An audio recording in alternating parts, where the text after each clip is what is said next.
What's up, everybody? Welcome to Kinda Funny Games Daily for Tuesday, August 1st, 2017.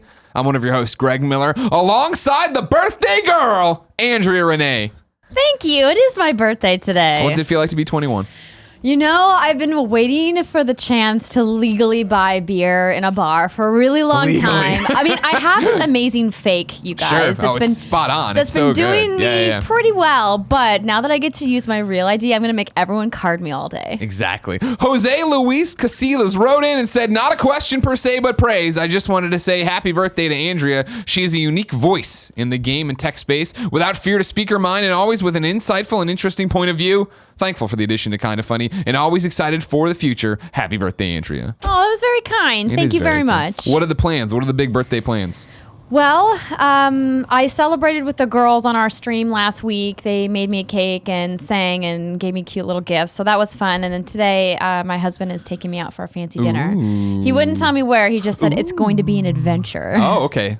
Maybe it's at like the top of a mountain. You gotta climb up a mountain. I mean, hey, we'll burn the calories that I'm gonna eat, I guess. So I don't feel guilty about it. No, don't feel guilty about it. So what did you do last night? What did you play? What have you been up to?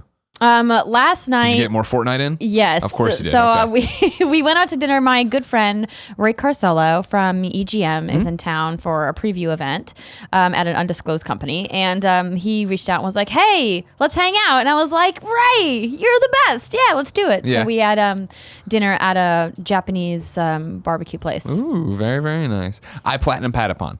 I saw. The entire question was just to lead you to the fact that I fucking did it. If you watched the stream yesterday, I struggled so bad. Came home, sat down with the minigame. First one, perfect. Nailed it. They had to do it twice more. Took me another 45 minutes to get it done. Because I'm terrible at that minigame, but it doesn't matter. It's behind me. It's platinum. It's great. Now you can start Pyre. Why are you so resistant? It's not that I'm because I'm not excited. Tonight, I was happy it happened because as soon as it happened, I looked in the email and had my Tacoma Xbox One code, and I'm like, Jean-Vive Saint-Onge Miller, are you excited? Can we play Tacoma tomorrow? She's like, yes, 1,000%. I want to watch Tacoma. I'm like, yes. So come home tonight, cook a nice little dinner, play some Tacoma. Does she say it, Miller? No, I say it because she's French, so she has this accent. So Jean-Vive Saint-Onge, and then you say Miller. It's too American. You know what I mean? You gotta French it up a little bit. No, I like the accent. It's great. I can hear her saying it herself. Oh, good. I'm glad. Okay, good. As long as it's ringing through. Remember, everybody, Patapon's out today. Get it so we get more Patapon. There's more talk about Patapon coming up. There's also a Patapon iPhone message app out right now. You can get stickers for your iPhones. Why not? Remember, Party Mode is up on patreon.com/kindafunnygames right now for all the subscribers at the $1 and more. And over on youtube.com/kindafunnygames, where many of you might be watching this show, our Mario plus Rabbids Let's Play is up. It's me, Big Dog Kevin Coelho, the glue, over there playing some co-op in the game. We like it. Yeah, I'm excited. I've had a lot of fun playing. Yeah, yum. I'm looking forward to more of it. If you didn't know, though, this is Kinda Funny Games Daily each and every weekday on many platforms. We come to you with the nerdy video game news you need to know about. We jump in, give you context, talk about it, answer your questions, read your bad PSN names. You're allowed, of course, to submit your own segments. You can watch us record it live at twitch.tv/kindafunnygames. We don't interact with you, though, unless you go to kindafunny.com/you're wrong, where you keep us honest as we record, and at the end we see what we screwed up. You can listen later, though, on podcast services around the globe, or watch on youtube.com/kindafunnygames. Regardless of where you consume the content, I'd love you to go subscribe to all the different platforms, help the numbers, get it to more people. We are almost to 1,000 reviews on iTunes. Please help us out. If you're driving the car right now, pull over on the shoulder and just put up an iTunes review. 5 stars, it's great. If you're going to give it 1 star, just throw your phone out the window and keep driving. Let's begin the show with what is, and forever will be, the Roper Report. Time for some news! That was a good one, Kevin. You got it. I don't know how long. Even Joey Noel came from the other room and pressed. She walked in just to say been that a long was time coming. But there are 6 items on the Roper Report. A baker's dozen. Number 1, Andrea, this pertains to your interests and Yes, probably most of you. The SNES pre-orders are coming for the little classic thing over on Nintendo's Facebook. They have posted. We appreciate the incredible anticipation that exists for the Super Nintendo Entertainment System, the Super NES Classic Edition system. We can confirm that it will be made available for pre-order by various retailers late this month. A significant amount of additional systems will be shipped to stores on launch day and throughout the balance of the calendar year. significant amount. What do you think that actually means? Who the hell knows? There's a reason they're not giving you any numbers, because it's going to be the exact same situation it was with NES Classic, and it's going to be a nightmare for anybody who wants this thing. It's going to be a complete train wreck. Yeah. I mean, yeah. Are you ready to strap in, though? You're all in, right? Oh, man. Once the pre-orders go live, yeah. If you guys are near a device with the power of the internet and you see the pre-orders go live, please tweet to me. Yeah.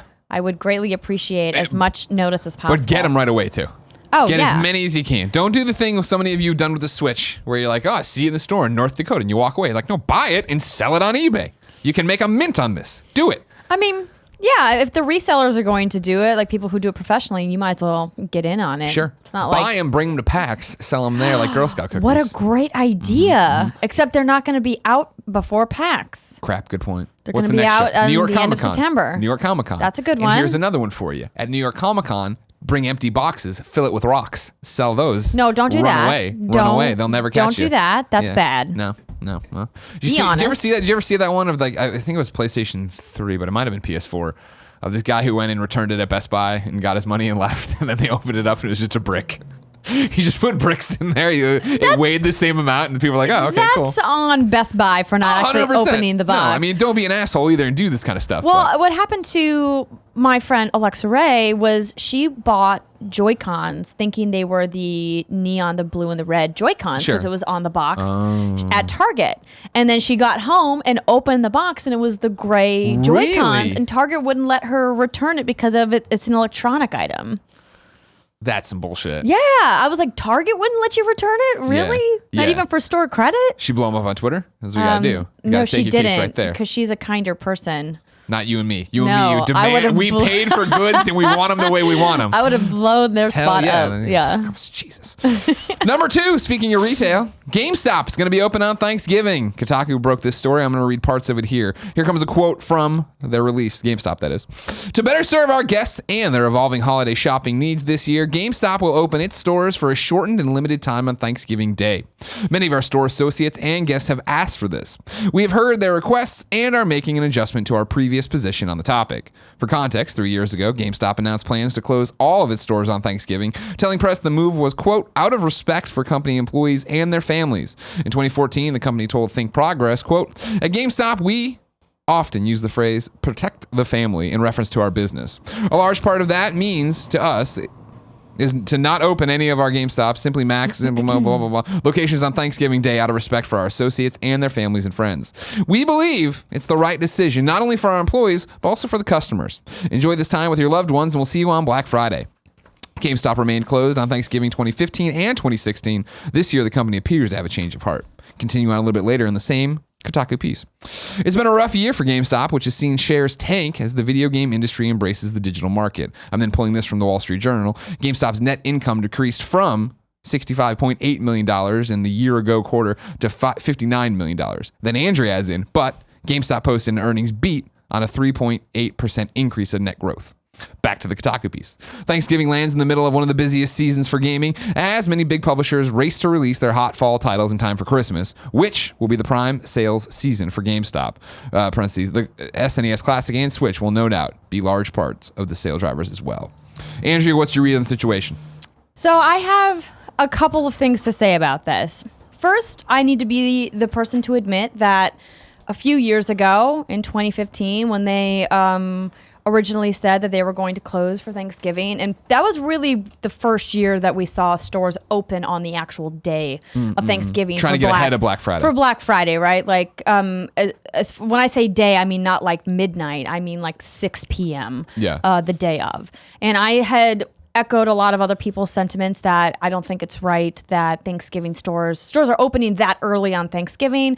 I am a long time Black Friday shopper. Yeah. I used to get up at like 3 o'clock in the morning. You seem like someone who would terrify me on Black Friday. I can mean, see you out there with your battle No, plans. but my strategy was always to never go for electronics on Black Friday. I always went for clothes because almost every store is 50 to 75% off on Black Friday. So it's easy to repopulate your wardrobe. Sure. And it's not as crazy as like trying to buy like a $200 flat screen TV or whatever, right? So I've always been a person who shops on Black Friday. But I thought, you know what? Like 6 p.m. is too early. You're Yeah. really cutting the day for people who want to spend a little time with their family. You open at like 10 p.m. or later, then at least people have the bulk of the day. Because after like 7 o'clock, you're all like You lay on the meat couch. drunk. Yeah, You're exactly. you're food coma. You're not really doing much anyway. Yeah. You're just chilling. Your so like uncle if you drinks want to too go much, make starts some taking work, the little you want to make kids some back money at room. work. What's going on? Yeah. So I need to start by saying like I took a public stance that like I didn't like that stores were open on Sure. Thanksgiving. Then today, Patrick Klepper made a tweet about how he thinks it's gross that GameStop is opening. And I got into it a little bit with some people in a thread because as we've seen over the last 2 years, pretty much every retailer is now open on Thanksgiving Day. There's like no stopping it. And Amazon obviously is open all the time too. 24 hours. And even though you're not physically going into an Amazon store, there are people working at Amazon on Thanksgiving to process your online order. Sure. I know a lot of their system is automated, but there are still human beings that work that holiday to accommodate that influx of retail. So my position is I, as somebody who worked in the service industry for a very long time, has worked many holidays in my lifetime. Because when you work in the service industry, it's expected that, hey, people want booze, they want food on holidays. And so you, as the person who's serving them the booze and food, have to work on the holiday. And I actually enjoyed working on holidays because it was some of my biggest money-making days, and it was a great way for me to escape my family if I didn't Sure. want to see Yeah, them. yeah. And, make some money, and then I could hang with my family on a different day. So there's a lot of people out there like me that want to work on a holiday. So you don't, because like here's the thing, I worked retail for a summer at Walmart, and I had a Petland job too. But like 4th of July holiday work, and who cares about that?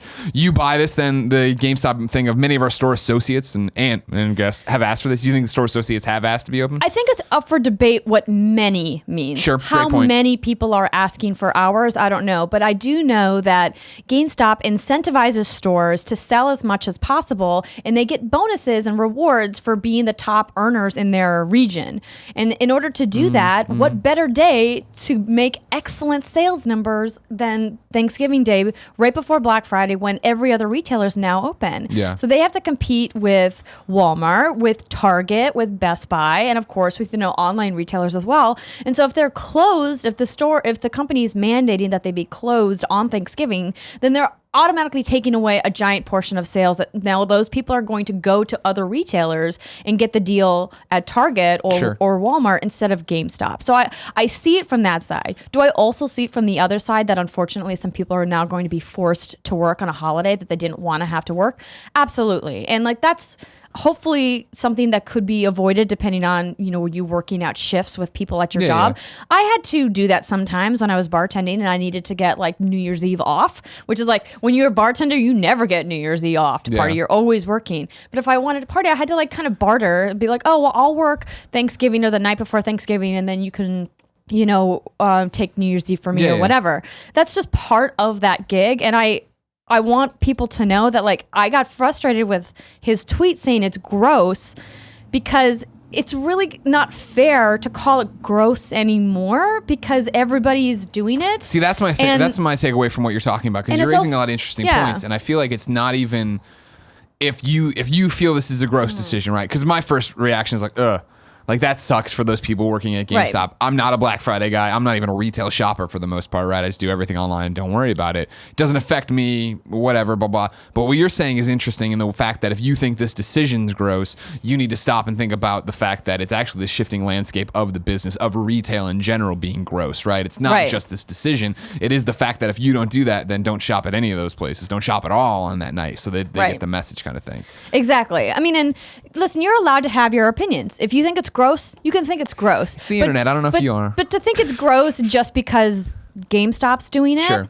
it just rings a little false to me because all of the other retailers are doing it now. There's Well, it's because what's interesting about it, when you brought up Walmart, right? It always makes me think of then when I worked at the Columbia Daily Tribune and I would go out and do this general assignment reporting. One of the stories that I always found really fascinating was these protests in small Missouri towns that I'd go to about them trying to stop the Walmart from coming to town because they knew Right. it would kill their main street and do all this different stuff. And for me, going there, of course, as a journalist, I represents both sides of this story and I never put my opinion in it. But honestly, I'm a human being. Inside, what I'm thinking of is like, The solution to this problem is simple. Don't shop at Walmart. Shop at the local stores. If you don't take away their business, whatever. And this is a similar situation. Even in not that GameStop is a mom and pop shop Correct. or a mom and shop grop shop, is the fact that they could continue with this policy they have, but as they already start to struggle, as they already do start to worry about what happens when this digital future comes in, can they give up that ground? Is this a decision that looks shitty on paper, but in reality is them saying we have to fight, we have to sit there and fight with Amazon and fight with Walmart and fight with Target and the other million places that are selling video games? Totally. I mean, and I know that I've already been called a corporate apologist on this show in the last 7 days, but I'm not trying to say that they need to do what's best for their shareholders. They need to do what's best for their employees.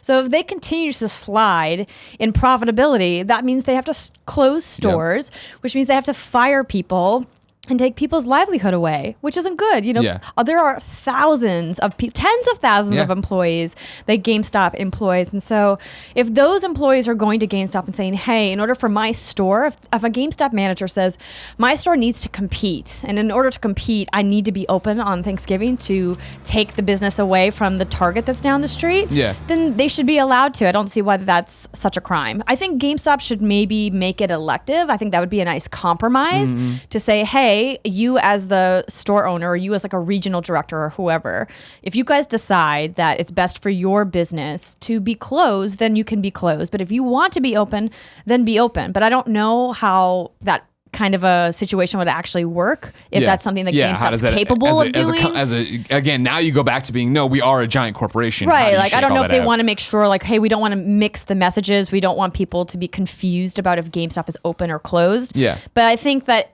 in an ideal world, if we could pick a perfect compromise, it would be a nice compromise to be able to let each individual store choose if they were going to be open or not. But 100%. I don't think that that's going to happen. Quick aside. Yes. You do see that, I mean, obviously you know all about the vocal minority and the silent majority. You do see the people who love you, right? That it's not that just... yes. I was just making sure. Because the Reddit thread's been alive lately with how great you are, and they love that you challenge me, and we not argue, but banter more about things. No, the Kind of Funny best friends are the best community on the internet. I've said that so far. So now here's my next question for you. Then I want to stay on this GameStop thing a second.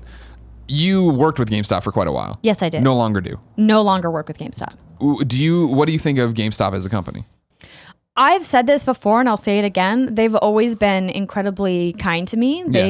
We've had a fantastic working experience. Their executive staff was really approachable. And this idea of, this part of the family was something that was echoed a lot when I got to go to large corporate events. Yeah. And it really did feel like they were trying to do what was best, not only for the company, but also for the people who work in these stores. Yeah. Now, clearly, I didn't work inside of a store. Sure. So my experience was different than perhaps, GameStop managers or people who work as associates inside stores. And I've talked to some of them, and it's interesting to me how radically different their experiences can be depending on which region they're in, how big or small their store is, what kind of city that they're in.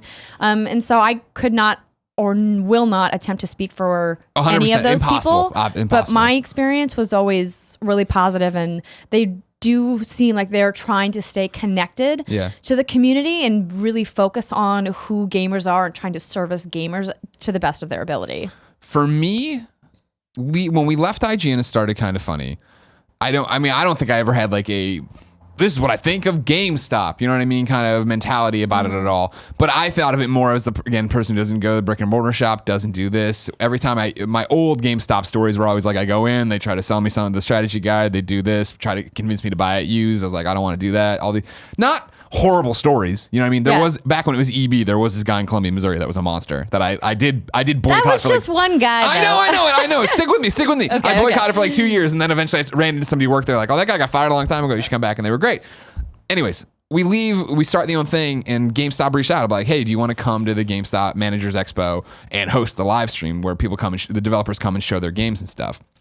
And we said, yeah, and for the record, we did it that year, 2015, 2016, and we're doing it again in 2017. It's up on Instagram, and we promote it. It's a Sunday. Come watch games with us. And going there, I was like, well, it's GameStop. It's this faceless corporation. They're, blah, blah. They make people work and do all these different things. Going there and learning about what the Managers Expo was, talking to those managers, talking to the corporate staff you're talking about, I left and I was like, holy shit, GameStop is actually pretty rad in terms of a person. Like, I can't talk about policies and what they make you do and how quotas work or this thing or we want you to work on all that aside. I was like, the managers I'd run into, because like, if you don't know, the Manager Expo is once a year.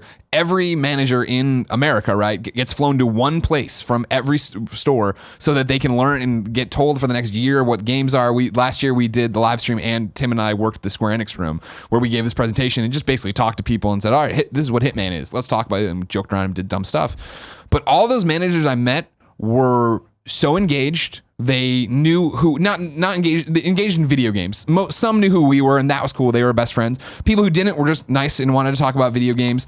And then the stories I'd get told of, well, I've been with the company for 12 years, and I used to work in this store, and then my wife got another job, and so I needed to transfer, and they transferred me there, and they promised that they had put me at a lower job, but I'd work up to my old, and I did. And it was like, it was these really weird stories of a company that I think for the most part gets bashed for used games, a weird policy on Thanksgiving. Is a cheap shot, right? Because when you are number one, it's way easier to talk shit about you, and that's what people do. Totally. But to get into the floor and actually meet the people who are working in the stores as managers, and then meet the people who are setting up this event and how they genuinely cared about, we want our people to have a good time here and learn and have that camaraderie. I was like, fuck, I feel like that's something that doesn't get reported and does get missed. Well, because it's easier to paint them as the bad guy. And like you said, like, we don't know the intricacies of their individual policies with how they have to do inventory and retail checks and all that, like, kind of, you know, boring, like, actual work part of the job. And that's the thing. We're not saying they're perfect. We're not saying they're without fault. And we can't speak for that, but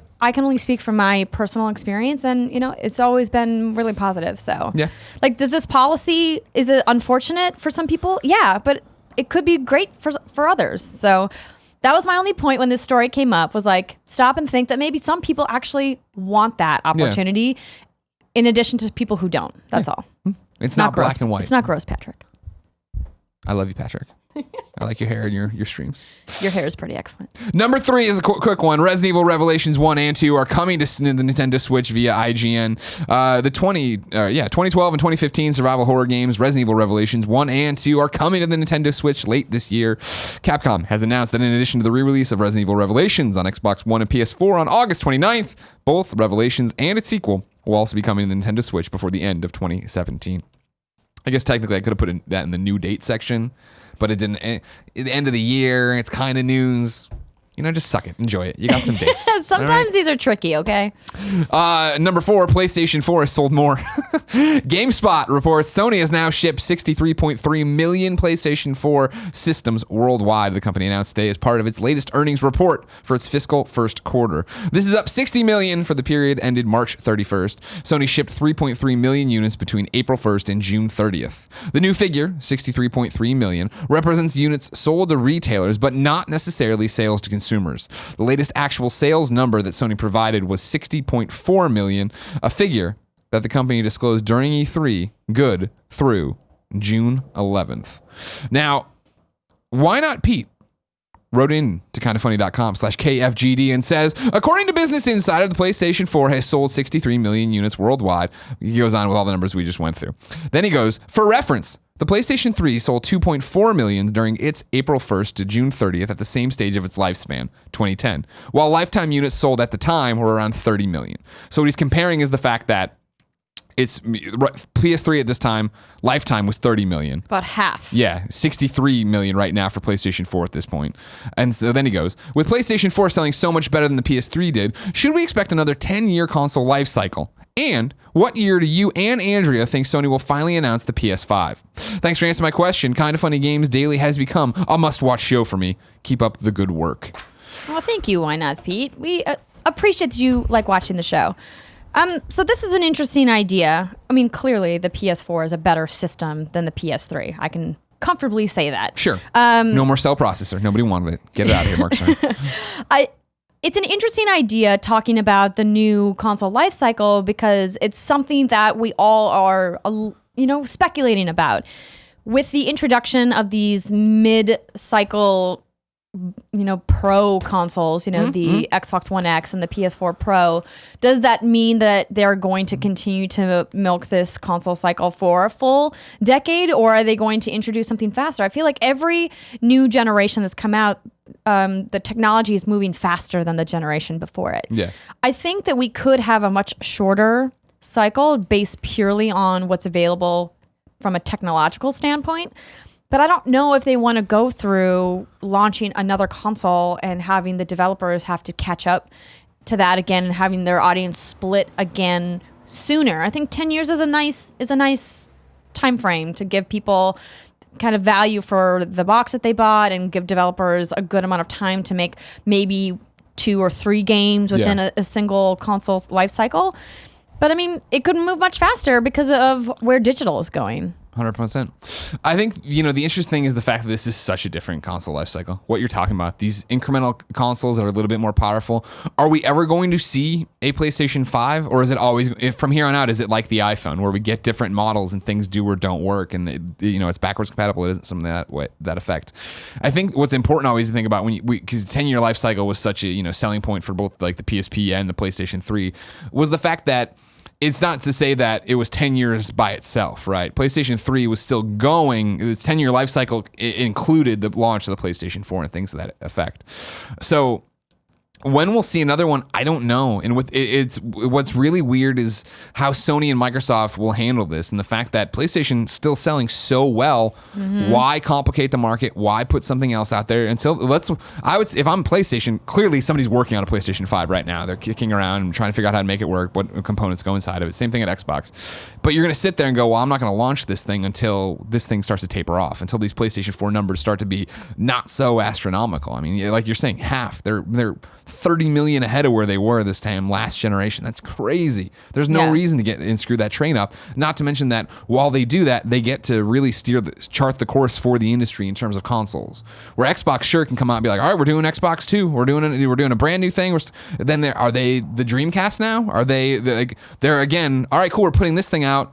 Your install base has to immediately be off the charts for third parties to come in and make games specifically for that. Otherwise, you're still just getting PlayStation 4 games up-resed. And that's not a selling point for that system. Yeah, it's, I don't think that we're going to see an announcement for PS5 at least until like 2021. Maybe really? 2020 at the earliest. We'll start getting leaks or rumors. Because if you remember, we started getting PS4 rumors. Orbis. Yeah, like so early. Yeah. Like almost 3 years, I think, before we actually got an announcement. So I think it's going to be a while. It's just fascinating because Xbox being now late to the game, in quotes, a year later, with their pro version, the Xbox One X. What does that do to the Xbox 2? How do they do that? Because Xbox, with all due respect to Microsoft, can't catch up to PlayStation this generation. There's no way in the current thing with their stable. Not globally, no. Yeah. I just don't see how you'd ever be able to close that margin, right? Because that was the thing. PlayStation 3, of course, was always getting trounced by the 360. But then through exclusives and price drops, it started gaining steam to the end that I remember at one point, I think it's still there, where it actually had outsold the 360, but it wasn't a success story because it took forever. It was right. People had already moved on. Nobody was paying attention to it. Now it's the problem of, if you're Xbox, how do you launch a new system? Where do you put these exclusives? How do you convince people to come in and do that? And I think the incremental steps works to Xbox's favor, and the fact that they can come out, have these exclusives that run better on this thing and move that way. But it's it's a completely different ballgame, especially considering I remember in the PlayStation 3, Xbox 360 era, we're all like, oof, maybe one more year, maybe one more console generation we'll get out of this thing, and then unified system or whatever. Sony will just publish games and blah, blah, blah. We're all fucking idiots. We don't know what we're talking about. I don't even know how to follow that. There's nothing to follow. We're all dumb. You shouldn't listen to any of us. Now, here's an interesting one. I said 6 items on the Roper Report. I said that because the original 4 was a bunch of quick hit stories. Right. But then you said we should put updates. And the other thing, I was like, that's a good point. I put them down there. But this Crash thing got left. So here's a quick hit that there's not much to discuss about. Crash Bandicoot Remastering. You know that thing's selling really well? The Insane Trilogy, everybody loves it. Over on Xbox Achievements, they have a video from a Crash Remaster UI artist that this guy shared himself that has the game running with Xbox buttons. So is it on PC? Is it on Xbox? Is it all just nothing? Who the hell knows, but it's probably coming, as we all assumed at some point eventually, to something else. It's an Activision title. Exactly, so it's probably not going to stay console exclusive forever. Exactly. Especially with how many units it's selling. I'm sure Activision's like, we need to get knocking on this PlayStation's everywhere. door being like, excuse me. Let's speed this exclusivity up. What do you say? Get it out there. Number 5. EA has merged BioWare Montreal with Motive Studios. I'm going to read some of the IGN article here. Quote, the teams in EA Worldwide Studios are packed with talent, and more than ever, we're driving collaboration between the studios on key projects, EA told IGN in a statement. With multiple major projects in development in Montreal, we are merging BioWare Montreal with Motive Studios. This is an ongoing process, but there are many exciting roles and opportunities for everyone on the team, end quote. The merge comes after reports that the Mass Effect series was to be put on hold after an underwhelming release of BioWare Montreal's Mass Effect Andromeda, and that the studio would instead be focusing on BioWare's other titles. Quote, BioWare continues its work on new titles, including the highly anticipated game Anthem. EA's statement continued. What's coming next for BioWare is very exciting, and we're thrilled to have Casey Hudson returning to lead the studios in Edmonton and Austin. Very interesting. How the shakeups that have come in the wake of Andromeda. I wonder how far any of this was planned. If this game would have come out and been successful, does this all look really different? You know what I mean? Is Casey back, or how long has that been in discussions? Where would Aaron be? Well, I'm sure this isn't just something that happened overnight, right? These kinds of moves are crafted over several months. And, once Battlefront 2 ships, I don't know what Motive is working on next. So it probably makes sense for them to merge those teams so they don't have to, lay people off or let people go. Merge them together and say, hey, you're now like a super team, and here's like a big IP that you're going to work on. Yeah. That's, in my mind, like that's like best case scenario. Sure. That's why they're doing that, is because both of them have shipped like their major title, and now they're kind of like, hey, we're not really doing DLC anymore for Andromeda. Yeah. So how about what are we going to do today? Yeah, it's going to be fascinating to see what comes from that, and also if there would be any layoffs or redundancies from that, because that's always the concern, I feel like, when you merge studios. But yeah, well, I mean, I'm sure it's unavoidable, but generally when a major title is done shipping and they've got all their DLC out the door, there's downsizing. You ramp down staff. That's pretty regular in the games business. So 100%. And the final story, an incredibly sad one, also from BioWare. Corey Gasper has passed away. This is BioWare's post. It is with great sadness that we announce the passing of our friend and colleague, Corey Gasper. He was a member of our team for over 9 years and worked as a designer on many of our titles, including Sonic Chronicles, Dragon Age Origins, Mass Effect 2, Mass Effect 3, and most recently Anthem. Corey was a talented designer and an even better person. We offer our condolences to Corey's family and everyone that knew him. We will miss you. So yeah, of course, Kind of Funny Games Daily and Kind of Funny as a whole, our thoughts and prayers with everybody in BioWare and Corey's family. That's terribly sad. Always horrible when that happens. And it was, one of those, what is crazy about the industry is how big it is, in the fact that I feel like for as many people as I know, there's so many people I don't know, but then to watch the ripples of this announcement and see like Jeff Keighley tweeting about it and like people who actually, knew Corey and that he touched their lives and stuff. It's always super sad. So as an industry, we grieve together. And so with that, we'll very slyly transition into the official list of upcoming software across each and every platform as listed by the Kind of Funny Games Daily Show hosts each and every weekday.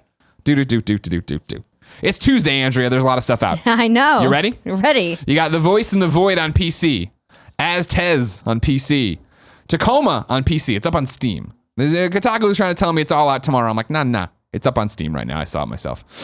Soul Frost on PC, Aven Colony on PS4, Castle Storm VR Edition on PSVR, Dino Frontier on PlayStation VR, which I've had forever. I need to turn on because everybody says this is a good one. I haven't done it yet. Do it. Demetrios, The Big Cynical Adventure on Xbox One and PS4. You might say, Greg, is that Playstation Vita adventure text game? It is. And now it's on PlayStation 4 and Xbox One. Go give it a shot. Draw Fighters on PlayStation 4. Frisky Business coming to PlayStation 4 finally. This is the one I tweeted and talked about with the trophies that are all about like, hey, fuck this girl. And like, there they are. Leisure Suit Larry 2.0 is out for you right now on PlayStation 4. The Long Dark on Xbox One and PS4. Do you know anything about The Long Dark? I do not. Everybody's talking about this game all of a sudden. It's like a survival game from what I understand. Gotta check it out. Patapon Remastered on PlayStation 4, which you all should buy, of course. Come on, let's get a new Patapon. If you can do it for Crash, you can do it for Patapon. What do you say? Get out there, just for your old friend Greg Miller. And I get no money from Patapon. I have not. They did talk to me about their trophies before it launched. Didn't share them with me, but I had a call with them where they're like, "What do you like in trophies?" And they told me it's for Patapon. What do you like? You have forever said, "Talk to me about trophies," and then they did. They listened. They consulted with me. Now I'm glad they did, But if they would have told me we're going to give you a gold for the 9 divine items, I'd be like, oh, what mini games that tied to? And they would have been like, oh, it's this fucking drum one with the goddamn blacksmith. I would have been like, you fuckers take that out of the game. I have wasted so many hours getting that, but I got it. Doesn't matter. But yeah, no. Shout out to them. That was I teased it back on PS I Love You. I think that I was talking. Somebody wanted to talk to me about trophies. It was the folks doing the Patapon Remastered. They wanted to talk to me again. I didn't see the list. I didn't play the game ahead of time. It was literally like, what do you like out of a trophy list? What don't you like out of a trophy list? I think this is a pretty solid one, and that's coming from somebody who probably wasted 6 hours trying to get that fucking blacksmith trophy. And wasted. You tell me you didn't have any fun in those 6 hours? No, the blacksmith game was not fun. It was also one of those times of like, you know. In the marriage, it was definitely the most stressed out and angry, I think, most angry Jen see me. I've been more stressed out since then. But she's like, are you okay? And I'm like, no! And I went in the kitchen, like, banging around pots and pans, cleaning up, all fucking furious to this game. Amazing. Shadow Tactics. Blades of the Shogun comes to Xbox One and PS4. Slime Rancher is coming to Xbox One. Dreadnought has an open beta on PS4 today. Have you played Dreadnought at any of the events and everything? Yes. What do you think? I really enjoyed it. I'm the only person who at an event was playing it with a mouse and keyboard. I'm like, I don't like it. I played with a controller. Yeah, this is before they had it. They didn't have controller support at the time. So the first time I played it was PAX South 2015, and I did not enjoy it then. Yeah. But then I played it at a recent preview event a couple of months ago with a PS4 DualShock. Yeah. And I had a much better time, not only because the controller was easier for me to navigate, but they've made some really good improvements since I originally saw it, and they have in a co-op mode, which was really fun. If you're not familiar with Dreadnought, you're flying big spaceships, right? Or big space planes, I guess. I don't want to call it a hero shooter in space, but it kind of feels like it, but there's no characters. The characters are giant ships. Everybody always loved it. I'm just like the one person who was like, nah. So yeah, give it out. It's a beta right now on PS4. And then you put in the Gears of War 4 update. You want to run me through everything that's in it? Sure. So this was just an email I got from Xbox saying, hey, if you guys are playing Gears of War 4, the August update has quite a bit of stuff in it. So there's 2 new maps. There's Forge Bliss and Canals. And then there's the Summer of Gears event that they're doing with increases your first win of the day credit bonus. Every day in August, your first win of the day is worth 500 credits, an increase from the standard 100. So that's cool. That's quite a bump for August. They're also doing the second season of the Gears Pro Circuit. It's on the way. They're preparing escalation ring placement improvements to Diner, Impact, Lift, and the Slab. They were crafted with the pro players at a recent studio playtest. So that could make for some interesting changes when those tournaments begin. And then they have a couple new events. So they've got the craftable character, which is a blast from the past, the classic Commando Dom, which is awesome. I love Dom. And then they have the monthly Versus and Horde events that are going to continue with a new Horde variant on August 18th and a classic one shot, one kill on Canals on August 25th. So nice. Yeah. Meanwhile, PUBG is getting a big update as well. There's a ton of things that they changed in there, but the updates that are highlights. They added first-person server options to NA and EU solo and duo game modes. Players who choose first-person mode will be matched together, and you may now honk a car horn when sitting in the driver's seat with left mouse click. I know everybody was really looking forward to that. Meanwhile, Nintendo Switch is getting firmware 3.0.1. This addresses an issue. I guess after the 3.0 update, some of the batteries weren't registering correctly in terms of how much you had. This fixes that, so enjoy that. Meanwhile, new dates. X-Morph Defense is coming to PlayStation 4 August 30th, and Hob is coming to PS4 September 26th. I was hoping maybe it's a Fast and the Furious Hobbs tie-in for The Rock, but it is not. It is not that at all. Nope. Andrew, you ready to check in with the readers? Yeah, let's do it. We're going to start in with my dog, Nick96, wrote in to kindoffunny.com/KFGD and says, hi, Greg and Danny. Just kidding. I know it's Andrea. Hi, Andrea. Well played. Are you ready for what might possibly go down as one of the busiest months in video games? This month alone, I have 5 games pre-ordered. That's not counting the ones I completely forgot. Patapon is out today, along with a little game called Frisky Business. Next week, I'm jumping into Lawbreakers and the first episode of Batman: The Enemy Within. The week after, Undertale drops, plus I want to dabble with City Skylines, not to mention Sonic Mania. The 22nd, Uncharted Lost Legacy, and the 29th, Everybody's Golf. The 31st, Life is Strange Before the Storm Episode 1, and I know there's more I'm missing. I know you talk all the time about how there's no time for all these games, but looking at the release schedule, it's very apparent that that's true this month.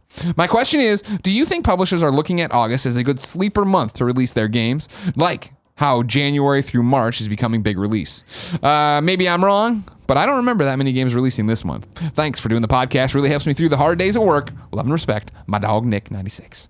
August is awesome.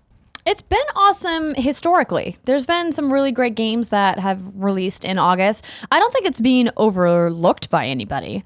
I think it's actually a really prime time for some developers who don't necessarily have a franchise with expected launch windows. Yeah. Like we always know like Call of Duty is like the first Tuesday of November. We always know Assassin's Creed comes at the end of October. And so if they have a game like Lawbreakers, for example, which, you know, comes from a studio with team members that have, you know, a history in the games business, but they've never really released a game before, it's a good time for them to say, hey, we know that you have a lot of other games to play, so we want to get out in front of that and release in August. I think it's great. This is a great list of games that he's put out. That's the problem, is that there's too many great games. The Gamescast is up right now on youtube.com/kindoffunnygames with Peter Brown from GameSpot. The topic of the show was all the games you want to play this year, and I laid them out. And the overwhelming majority for me are in August. Now, granted, I think it's just because, you know, dates are coming up, like indies start announcing stuff out there or whatever, but like for me it was Patapon, Tacoma, Batman, Cities, Sonic Mania, Undertale, Uncharted, Thimbleweed Park, Madden, Everybody's Golf, and then Mario plus Rabbids at the very end, and then Life is Strange again at the very end. The good news is that the vast majority of the games you just listed are short experiences under 5 hours. Yeah. Right? So you could hypothetically knock them out. I hope quickly. to. Yeah, that's the thing. Because you figure like Uncharted, it'll be 10 hours that'll or whatever. be the longest one. But then you got to probably. platinum it. You got to go through what? City Skylines never ends. Madden never ends. I just want to do that long shot mode really badly. And Everybody's Golf, come on. That game never ends too. Yeah, Andrew, but there's too much great stuff.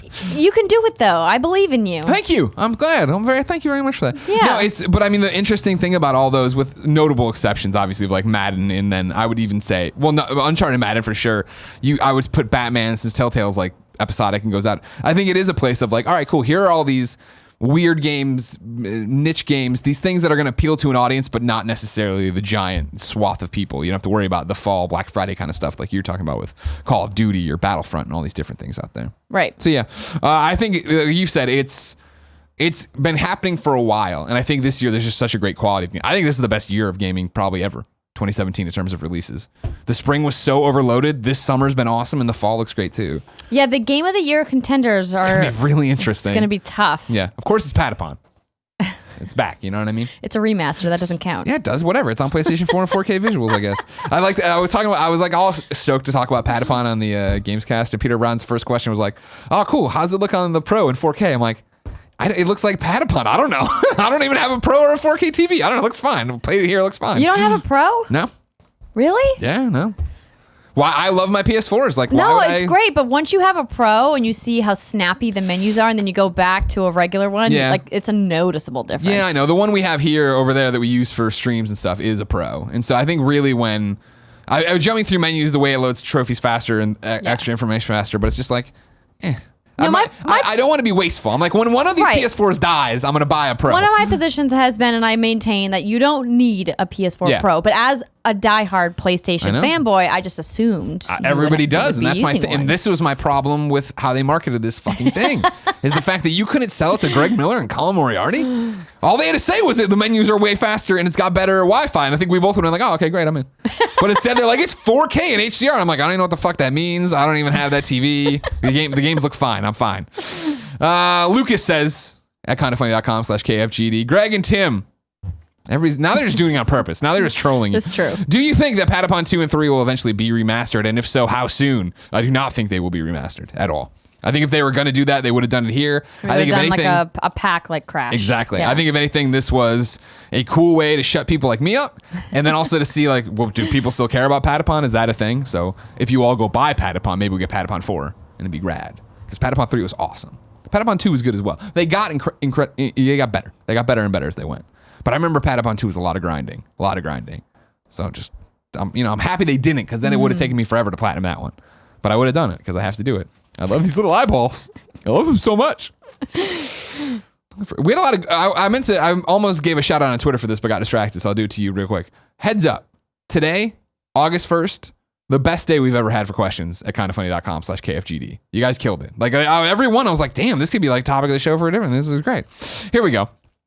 Jeremiah Jux writes in and says, "Good morning, Cool Greg and Kev Dog." They're the hosts of Kind of Funny today, right? Ha ha. He's making fun of it. Everybody's just trolling now. Yeah. You're not here tomorrow. Tim's here tomorrow. Correct. I'm not here tomorrow. All right, good. Everybody right for Tim tomorrow. In any case, it's only been a week, and yet the Pyre conversation seems to be quieting down. I refuse to allow this game to be so easily overlooked. Supergiant has put out 3 amazing games, and yet they're still not getting the correct slice of the pie they deserve to be receiving, in my opinion. The same can be said for Tacoma, like you mentioned yesterday. The buzz does not feel as explosive or instant as it did with Gone Home.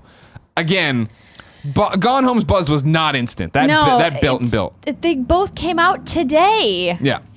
Wait, no, Pyre came out last week. Did it? Yeah. I thought it was out. Okay, regardless, it's only been a week. Sure. And Tacoma isn't out on Xbox One yet. It releases what, tomorrow? Yeah, tomorrow on Xbox One. I'll be playing tonight. Just give it some time. Tomorrow.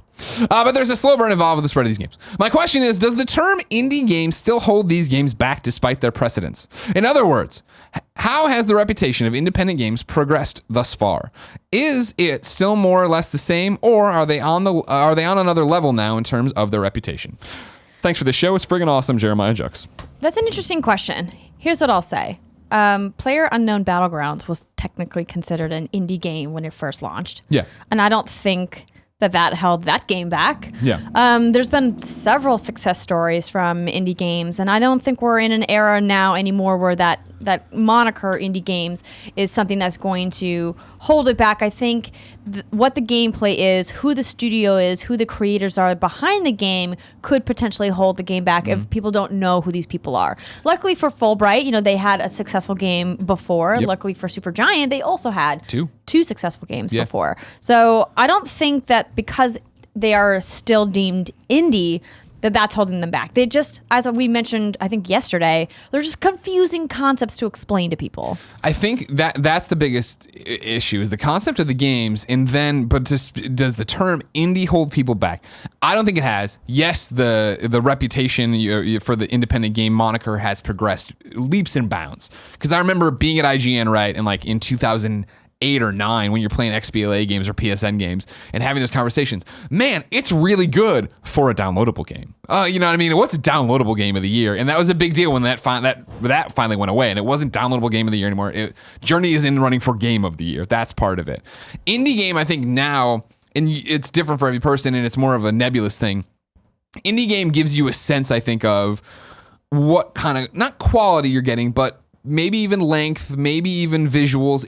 You know that it's not Call of Duty. You know it's not AAA. You know that you understand when you say indie game what it is. And I think you also understand to an extent the reach it most likely will have. PUBG, completely something different, of course, in terms of its reach, how it's broken out and gone all these different places.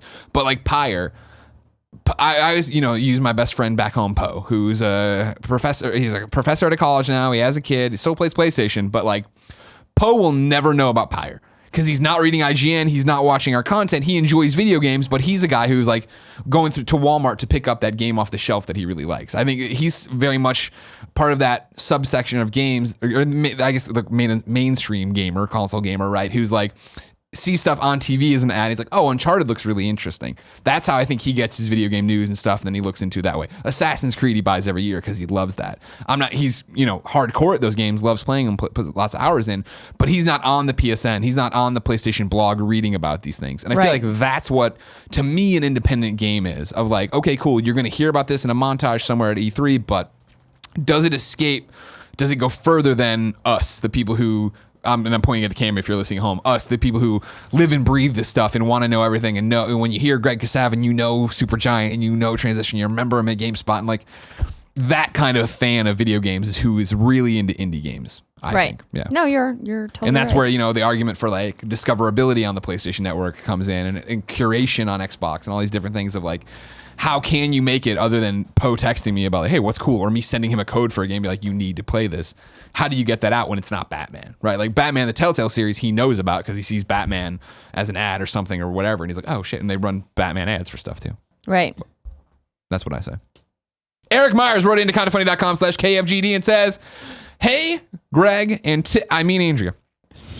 What's been going on with WB Montreal? It's been 4 years since Batman Arkham Origins, and while there's been plenty of rumors of what they have been working on, it's concerning that we have nothing about their next game. I only ask because I felt Arkham Origins was excellent and don't want to see anything bad happen to this talented studio. Thanks for your time, Eric. First off, Eric, you're 100% right about Arkham Origins. It was a great game. It's the whole problem with Arkham Origins, as I've said repeatedly, but maybe you're a new listener, is the fact that if you would have released that game and been able to hide who made it, people would have been like, oh, the combat feels a little bit different, but whatever, it's fun. But the fact that everybody's like, it's not Rocksteady, fuck this game, that game was great. They don't get enough credit for it. That Deathstroke boss battle was the best fucking boss battle of any of the Arkham games. Fight me.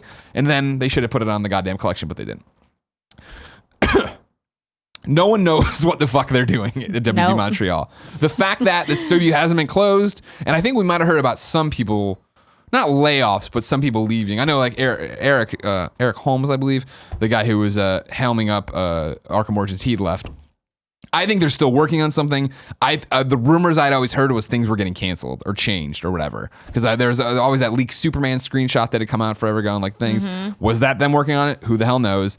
I know I'd heard rumors, and it's been published before, about Suicide Squad game up there or a Justice League game up there or something to that effect. Are they working on those? Who the fuck knows? The hope would be for me is that they are working on something like that. They are continuing to work in the DC universe, and they're getting it right rather than do the old school method of, fuck, there's a movie, put out the game. Like, you know what I mean? Let's put out a piece of trash. This Suicide Squad game's not working. Fuck it, there's a movie, put it out. Well, luckily Warner Brothers doesn't have that licensing problem that some other publishers have. And Old Marvel had, yeah. Yeah, so that's good. We don't have to worry about them like rushing something out the door just to maintain a licensing agreement. You know, I don't know. I would have thought that maybe this would have been the year that they announced something at E3 because Warner Brothers' slate is a little light since Injustice 2 is already out the gate, you know, and they're banking so much on Shadow War. Yeah, like, I mean, but that's just one title, you know? I know. That's what I'm saying. I mean, obviously they have Lego as well, but sure. Yeah, I don't know. Maybe they'll announce it at Gamescom. Yeah, I'd love to. I'd love to see them do something like that. I'd love to know what they're working on. I really hope it's a DC Superman somehow game. But should we just like cold email them and be like, sure, what are you guys doing? Hey, WB, we got asked. What are you guys working on? Oh, well, thank you. No one's asked. Here you go. Top 5 Bananas wrote in and said, Dear Greg and Andrea, I recently played through The Last of Us for the first time. As I have no gamer friends to discuss games with, it never crossed my mind that, okay, this is the spoiler from yesterday's episode, so I won't say it. Never crossed my mind what you guys discussed at the end of the thing there. Your discussion yesterday blew me away. I absolutely loved it and would love to see more book club style discussions on narrative-driven games in the future. Thank you and keep up the amazing work. Well, thank you, Top 5 Bananas. Remember, ladies and gentlemen, you chart the course for the show. Right into kindoffunny.com/KFGD. You're always welcome to suggest new things. That was, I thought, a good one of like, let's discuss this ending of an older game. Like, all right, cool. We're always down for that. Go ahead and write in with stuff. Don't do Pyre because I haven't beaten it. Just not that game. If you want to talk about the ending of Patapon, I can write you a novel. All right, let me tell you right now. It's just, why was that it? It didn't make any sense. You know, they didn't need to worry about it. You, of course, remember the ending of Patapon. We all got there. It was just like, what are we doing? I don't know why we're doing it. Yeater Von Skeeter Jr., a good fucking name, wrote into kindoffunny.com/KFGD and says, my question revolves around the overt sexualization of women in games. I didn't play Nier this year because I just felt like there was something wrong about staring at an ass the entire time while playing the game. I have no judgment for people who played this game or judgment against asses. Everyone knows the Kind of Funny slogan, we eat ass. Thanks for bringing that up. Thanks for bringing that up, Peter. I just would like to know the opinion, I just would like to know the opinion of this from you two, and if the feminist inside me should or should not have a problem with this. Sincerely, the Skeet family. Parentheses. Oh, and please, for the love of God, don't make me sound like an asshole, Greg. Pun intended. Yeah, Nier is still on my list to play. Same. I've seen the screenshots forever, and now I see the cosplay everywhere. And there is a lot of booty going on with this. It's an interesting thing, I think, and you can correct me if I want your opinion, obviously. I think it's gotten better in terms of the overt sexualization of women in the games, where it used to be just everybody looks like Cammy. You're like, okay, that's fine. There'd always be the jokes about like the, guy in Skyrim anchored down with all this armor and then the woman just with like, chainmail on or something. It seems better. I think that's the thing about games, right? I always talk about this and the fact that I love that video games have matured with me. I feel like as somebody who started with, 8-bit era and NES and Sega Master System, what up? as I've grown up, I feel like games have grown up. Now, granted, every day, every younger people come in and older people come in too, but younger people come in and have different perceptions and want different things out of games. But the fact that we are getting a all-female Uncharted here in a couple weeks, right? That looks awesome, I think. And the fact that I think Chloe and Nadine are such great characters and fleshed out. The fact that we have games like Life is Strange, Gone Home, all these different things that it's definitely light years ahead of where it was of when it was that I was playing girls who were just in bikinis doing this different stuff. But it is an ongoing struggle. Yeah, it's obviously something that the development community is addressing now, which is great. There's more dialogue about it, which more conversations and more discussions are what we need to address issues like this. Do I think it's a case of a character being unnecessarily sexualized? I don't think so. The difference between a female who's considered like a sexual object in a game versus a female who's sexualized with agency is a very difficult line to draw sometimes. And it's worth discussing and noting that a lot of even, really hardcore feminists who are also gamers like the idea of women owning their sexuality. It's kind of like this idea that I can be sexy because I want to be sexy and I own my sexiness and I'm allowed to have thoughts about sex and have sex as a woman the same way that a man can do the same. And it's a really convoluted conversation to have in our community, and I say I mean the gaming community, because people jump to conclusions and they mince words and they get the argument all jumbled up. And let's boil the argument down to 140 characters and put it out, and there you go. Right? This isn't black and white. We paint in broad strokes. I don't know the motivation of why the Nier character is dressed the way she is. Right, exactly. And so I think when you talk about women who get offended by the representations of women in specific video games, it's because they want women in games to be able to own their sexuality. Does Princess Peach own her sexuality? No, right? She's a damsel. But are there women like Bayonetta who own their sexuality? Yes, there are. Yeah. So, I think that you have to kind of take it on a case-by-case basis and go, let's look at what some of the bad representations are. And also let's look at what some of the good representations are and say, hey, these are some things that we can learn from and this is how we can do better. And these are some of the people who are doing an excellent job with it. And it's just it's a tough conversation to have because everybody's worldview of what sexuality is and what it means to you is wildly different. Some people are okay with nudity and other people are not okay with nudity. Some people are okay with violence, others are not. And so the sliding scale has so much gray area in between it. It's hard to have a productive conversation about, what is considered a female who is sexualized and what is not. But I think the most important word that people need to remember when talking about an issue like this is agency. Does the character control what's happening to her? Is she in charge of it? Did she choose what she's wearing? Is she wearing it because it empowers her and her narrative in a specific way? Sure. And I think those are some things to look at and examine if you're going to go down that road of discussion. And I think, oh man, I was hoping I could turn it back just in time to get his name. Oh yeah, I'm sorry. How could I forget Year von Skeeter Jr.?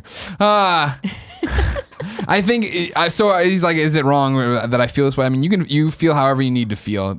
My thing about the Nier character in particular, somebody who hasn't played the game but knows that I need to play the game because everybody talks about the game, is the fact that everyone talks about that game. All the people I respect and I agree with on games or have similar tastes, I should say, with on games, all say I should play it, and none of them who would be people are like, hey, this game's great to play. Also, kind of fucked up that no one's saying that. That's not the narrative I'm getting based on it. So if it isn't visually attractive to you and you don't want to play it, fine, but I also don't know if that's a real narrative behind it. Yeah, I think that's the ultimate thing that you hit. If it bothers you, if you don't like the way that they've styled the character, you don't like her art, then you don't have to play this game. Right. I think if there was a character like some of the female characters in Duke Nukem, for example, that we could all agree are sexually objectified in a very specific way, I think that's a different kind of example. And it's tough because when you're talking about art, video games as art, it gets really in the weeds with what things mean and what characters' motivations are and why they're styled the way they are. And it's tough. Look at the uproar around Tracer's butt, that was a huge deal. And I made a joke about it because people online, some people got really mad about it, and then Blizzard was like, this is just the way we wanted to do it, and then people were like, let Blizzard do what they want. And then when they said, oh, by the way, she's also gay. People were like, how dare you? You can't do that. And it's just like, oh my gosh. It ruins my fan fiction. Everyone just needs to calm down just a little bit about it. And she's allowed to have a nice butt. She is. And there's nothing wrong with butts. 100%. Butts are fine. We like butts. Kind of funny. We eat ass. Time to squad up. This is where one of you writes into kindafunny.com/KFGD and you give me your username and platform or whatever you're playing for, and then you explain why you need friends. I read your name and platform here. Then the other best friends hit you up. You guys become friends. You all play games together, and everybody has a great day. Today, Caitlin writes in. She needs help on PlayStation 4. Her PSN name is ROWX3 Your Boat. ROWEX 3 the number Your Boat. I just bought Friday the 13th on PlayStation 4 and I could really use some new friends to help show me the ropes. I'm also always looking for new friends to play Overwatch and Killing Floor 2 with. That's ROWX Your Boat. ROWEX 3 Your Boat. Row times 3. Row your boat. Row your. Now I get it.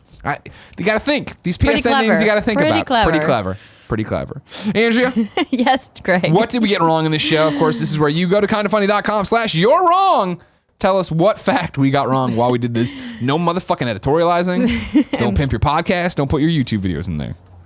I don't know if this is a you're wrong kind of a thing, but somebody's talking about how a game is broken for them. No, that's and not. And by a game, I mean a Patapon game.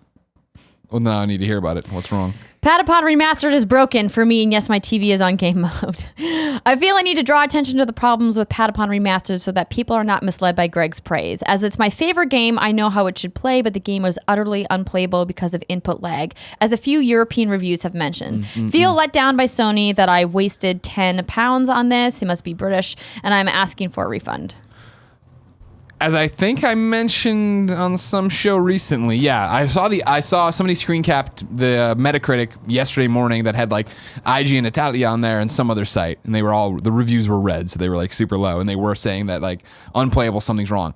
I don't know what that is. My PlayStation 4 regular and my Sharp TV and this TV, I guess too, and a PlayStation 4 Pro, I have not had those issues, and I've platinumed the game now, and me sucking at the blacksmith game had nothing to do with that. It was just me not understanding the game. So I'm sorry that happened. Yeah, I have heard about that. But it's this and then 2 reviews, so I don't know.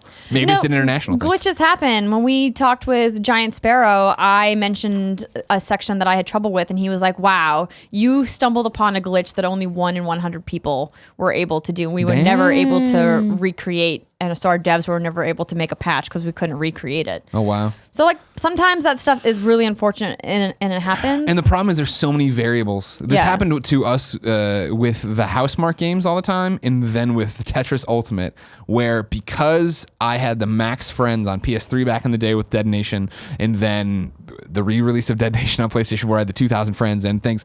When it would ping the server to try to get like stats to compare to it would crash the game.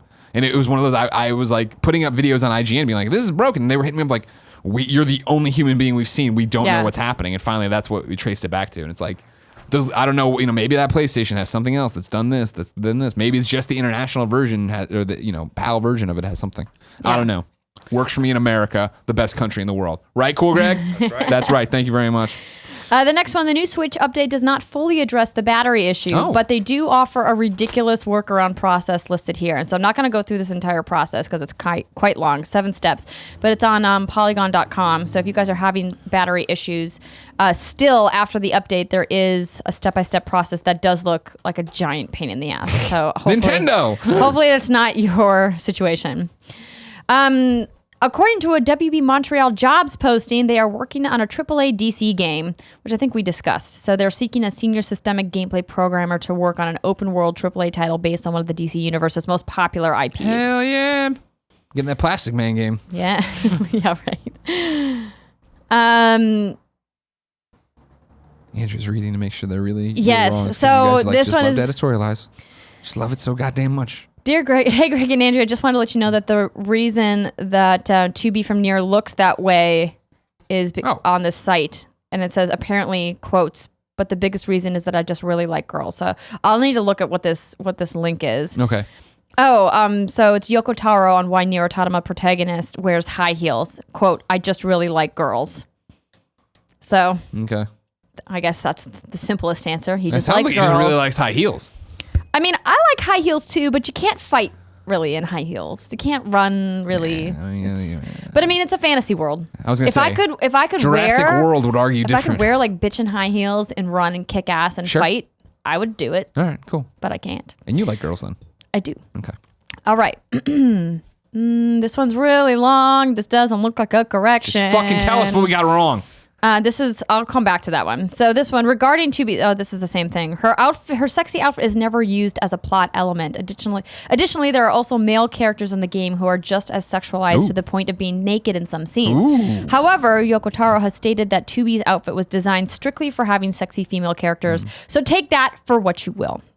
So as somebody who hasn't played Nier yet, I can't give any context, but clearly this is some context saying that she's sexy just for the sake of being sexy because the creator of her said so. Gotcha. In which case, you kind of have a little bit of a right to be angry about that. Sure. That's kind of unfortunate that he would just openly admit that. But I mean, it's his art.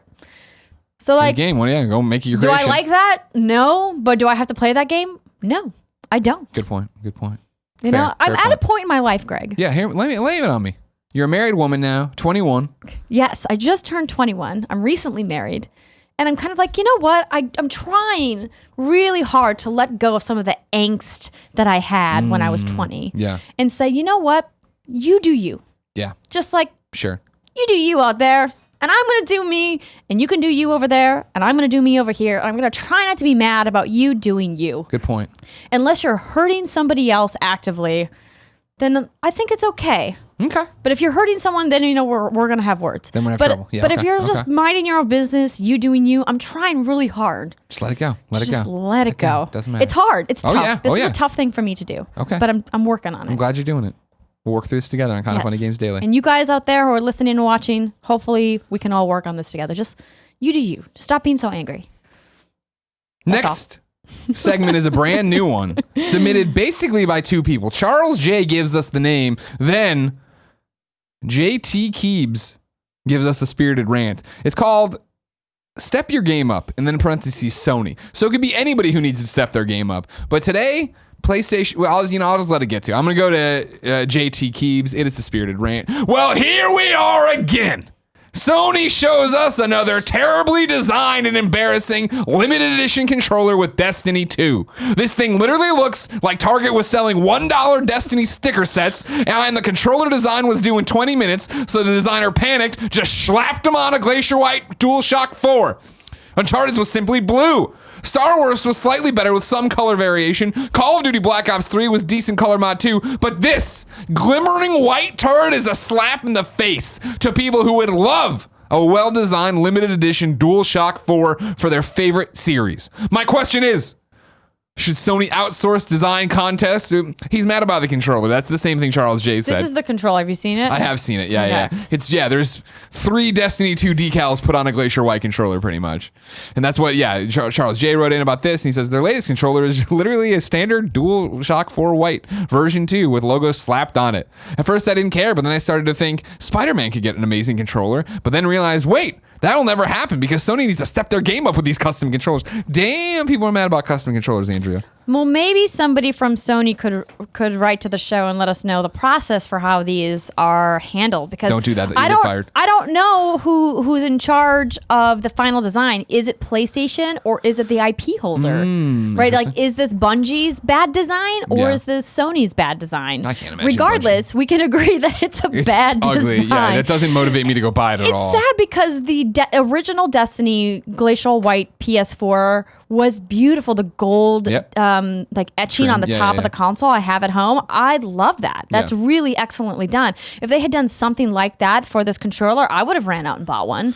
I don't need another one, but I would get it anyway. And see, that's the interesting thing is like people are talking about the controllers and then it's the bundles and all these different things. What's interesting now is I feel like for the first time this generation, the ability to make a special edition console actually really matters.